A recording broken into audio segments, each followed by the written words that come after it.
Hi, what's going on YouTube? This is BoxingWave. Want to do a quick prediction video for Victor Ortiz and Andre Berto, the second fight, the rematch.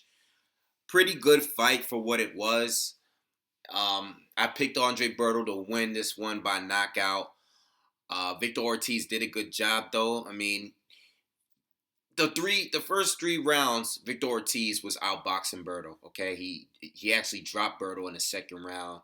It was a flash knockdown. Berto wasn't hurt or anything, but Victor Ortiz seemed to be outboxing Berto for the first 3 rounds. Okay, Berto kept the pressure up though throughout each round. The first round was kind of like a, you know, feeling out round. Nobody really did anything in the first round, all right? But I gave it to Victor because he seemed to be just a little bit more busy. Second round, both of the fighters stepped up the action, stepped the pace up.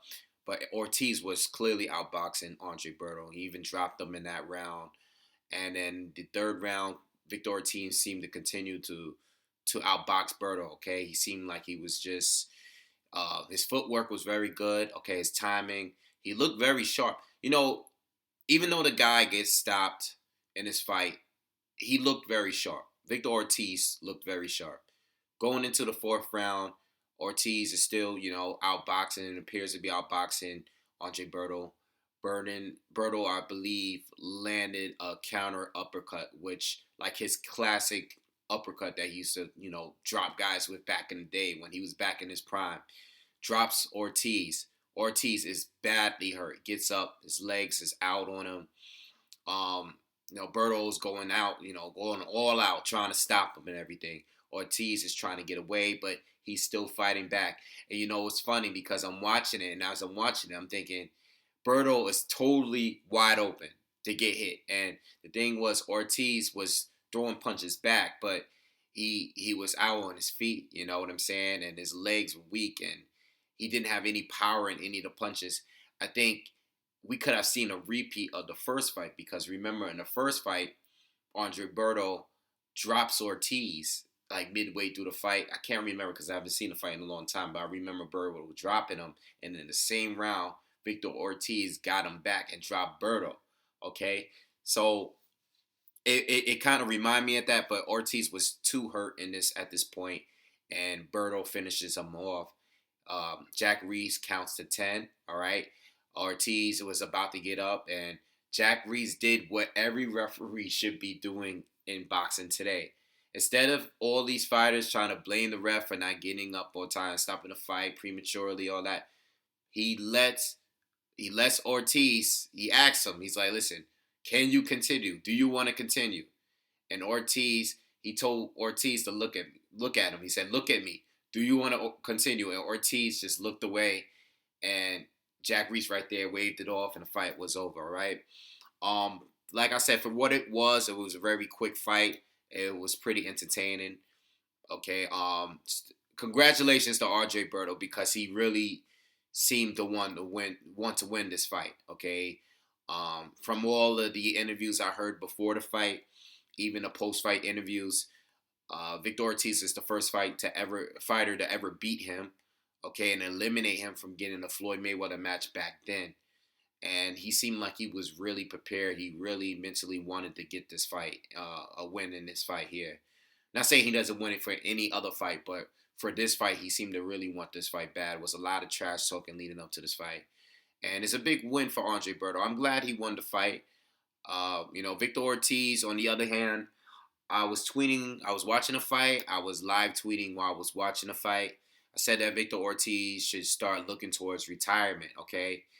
I say that because of my first reaction of the fight. He obviously quit. He did not want to continue, okay? He's known for being a quitter. A lot of people don't think he has heart. And you know what? When it comes down to it, when he's faced with adversity, he usually does quit, okay? I don't think he should retire unless he really wants to. I think he could still give some guys at 147 a tough fight. Maybe not the top elite guys, not even the top 10, maybe not even a lot of the top 20 guys. But not for nothing, before Berto actually hurt him, Berto was getting outboxed. Ortiz looked sharp. He looked quick. He still looked strong. It's just that when he got hit with a good shot, he didn't want to continue, and the same thing happened with the Louis Collazo fight. The fight was going on as it was. I think Collazo was doing a little better boxing with Ortiz in that fight. And, as soon as Collazo hurt Ortiz, he got dropped, and the dude just did not want to continue. Um, Unfortunately for Ortiz, even though he's very talented, the talent is there. He's still only 29 years old. We all joke and say he should just go and act and everything. If the dude, it's his livelihood, and even though he takes some losses here and there, he's not going to be a pay-per-view fighter, or he's not even going to be a top guy at 147 or a champion at 147. He still has a name, and people still will watch his fights. If he were to fight Chris Algieri, I say Chris Algieri because Chris Algieri just recently lost to Errol Spence. If him and Chris Algieri is going to fight in a few months from now, I'm going to watch the fight. If he fights Louis Collazo again, I'm going to watch the fight. I really, if he fights Devin Alexander or some of these other guys at 147 that has taken losses lately, I'm going to watch the fight. All right, so the dude's 29 years old. It's his livelihood. He makes money. He makes a living from it. If he wants to continue, let him continue, Obviously, if he's faced with adversity and he's getting pounded on, and if he gets hurt, most likely he's gonna give up. That's what he does. It's a shame that I saw the video clip on Instagram of the crowd's reaction. Crowd was throwing stuff at him. It should never go to that. All right. I know we might talk and bash him a little bit, for quitting, but it should never go to people throwing stuff out, as he walks out of the arena. I don't know what that's all about. That's garbage. That's bullshit. These fighters, why don't you get in the ring? We talk and I commentate and I might say what I have to say about some of these fighters, but I would never disrespect any fighter on that level. I would never do it. You know what I'm saying? Because at the end of the day, they train, they prepare. Yeah, he might not he doesn't have the heart like Andre Berto. He doesn't have a heart for Andre Berto, but these guys still have heart just for getting in the ring. I think he's more talented than Andre Berto overall. But Andre Berto, one thing you can say about him, he doesn't have the best boxing ability. He doesn't have the greatest reflexes or the best defense or anything like that. He doesn't have the reach and height advantage at welterweight, but the dude has heart. The dude is a warrior. The dude fought Soto Karass with one arm, and almost won that fight. Was able to hurt and drop Soto Karass in that fight. He fought Guerrero, a fight that he was badly losing, and he still, fought to the end in that fight. He's done what he had to do. You still gotta respect that guy. His heart is just bigger than Ortiz's, and at the end of the day, even though he was losing rounds early, he still waited for that shot to get in and connect before he ended up stopping Victor Ortiz. Same thing with Josecito Lopez in that fight. Josecito Lopez was outboxing Berto, the first 4 or 5 rounds. But I noticed that Josecito Lopez's face looked worse than Berto's, and Berto's barely landed up to the point that he stopped Lopez. The thing is, Berto is a big puncher. He's a big puncher, and these guys are not as durable as him. And that's the reason why he stopped Lopez as well. I thought that fight was a little premature, but, he still did the job. He still got him down, dropped him a couple times, and finished the fight off. You still got to give him credit for it. All right, but now, moving into these guys' future, I already said what I said about Victor Ortiz. Listen, if he wants to fight, if he wants to continue to fight, then he should continue to fight. I don't know if he's going to keep continuing getting acting roles. I don't know if he's going to get any more acting roles. We joke and say that he should act. I don't know if he's going to get any more roles, all right? But if he's going to continue to box, good for him, you never know, whatever it is. The dude could fight, man. It's just that he likes to dominate. And when fights don't really go his way, and, I noticed that, even I haven't seen it in a while, but I even remember the Lamont Peterson fight being that way a little bit. I felt like Ortiz was winning a little bit early, and then Lamont Peterson started bringing the pressure later in that fight. I think Victor Ortiz is one of those guys that just wants to dominate out the gate. And whenever he's not winning clearly, and whenever he's not beating the hell out of his opponent, it seems like he just kind of got frustrated against Floyd, started leaping headbutts and everything. That's his weakness. That's what's going to keep him from being a great fighter. He's never going to be considered to be a great fighter. I don't know if he's going to be ever be like a Hall of Famer or anything like that.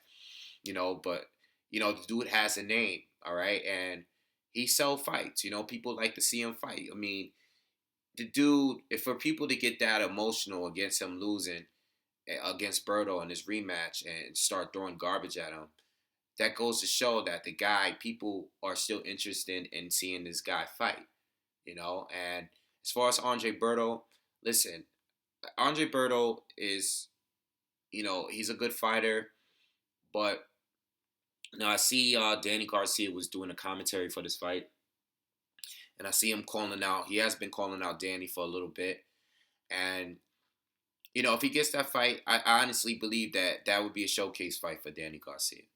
Berto, he has power. Maybe he'll be the first to really hurt Danny or drop Danny, but I don't think he can beat Danny Garcia. I think Danny can easily outbox him, and he has the power to hurt him. I think Danny wins that fight. And I think he in impressive, very impressive fashion. Okay, but Berto do have power to change any fight around. Even if he's losing, and in most cases he's losing early. Even in fights that he's been winning lately. Even in the Chambers fight, he didn't look that good. I think he's still a relevant fighter at 147. Okay, he's not beating the best fighters. I remember when Brooke was entertaining fighting Andre Berto. I believe is when he fought and beat Sean Porter. I heard Berto's name getting mixed up around that time. And I believe this was the time that Berto fought Chambers. Okay. I just don't think Berto can compete with the top 5, top 10 fighters at 147. If he were to fight Guerrero in a rematch, I think the rematch will go just like the way the first fight did. I think Guerrero would outbox him, and Guerrero is more durable than Berto. I think Guerrero would beat Berto. I think Danny Garcia or any of the other champions at 147 can beat Berto. There'll be some good fights there. I don't know who else he's willing to fight if he doesn't fight Danny Garcia. But if that fight were to really happen, I think it would be a showcase fight for Danny Garcia. I think Danny Garcia would beat him clearly, whether by stopping him or by 12 rounds. I think he would be dominant over Andre Berto. Andre Berto's a good fighter, but even in these recent fights that he's won, he's been getting outboxed, and his power is what made the difference in the fight. But once you fight higher level opponents that can take your punches and can outbox you at the same time, what are you gonna really do? But I think he's gonna get another shot at the title soon. I wouldn't be surprised, if he gets another shot soon. But I'm not expecting too much from him, especially if he gets a rematch with Guerrero. If that happens, I think he's going to lose that fight. I think he loses to Danny. If he wants to rematch Soto Karass or something, I guess that's available. I think he could beat Soto Karass. I think he would have won that first fight. But I don't know. I don't know what else is next for Berto outside of fighting like Danny Garcia. Danny Garcia doesn't fight Floyd Mayweather, and Floyd doesn't come back and fight him, which I think is going to happen. But if he doesn't, I pretty much see Danny fighting Andre Berto. I don't see Danny getting in the ring with Kell Brook or Thurman Porter winning right away. I see Danny having another showcase fight before he actually get in the ring with one of the top fighters at 147. That's just my opinion. But anyway, that's it. Good win for Berto. Great win for Berto. That's one of his wins, biggest wins. But at the same time, Ortiz hasn't been good for a long time now. It's been a long time. And, for you to lose to Floyd, you beat Josecito Lopez, so a guy that's not really a top guy at 147 at this point, neither in his career. And neither is Victor Ortiz. they're good wins, you know, and I'm not trying to take nothing away from those wins, but when it comes to the top 5 or 10 fighters at 147, I just don't think Andre Berto really competes too well. All right, and that's just my thoughts. All right, so anyway, make sure you guys hit subscribe and be on the lookout for more videos that's coming. And see you on the next one. All right, peace.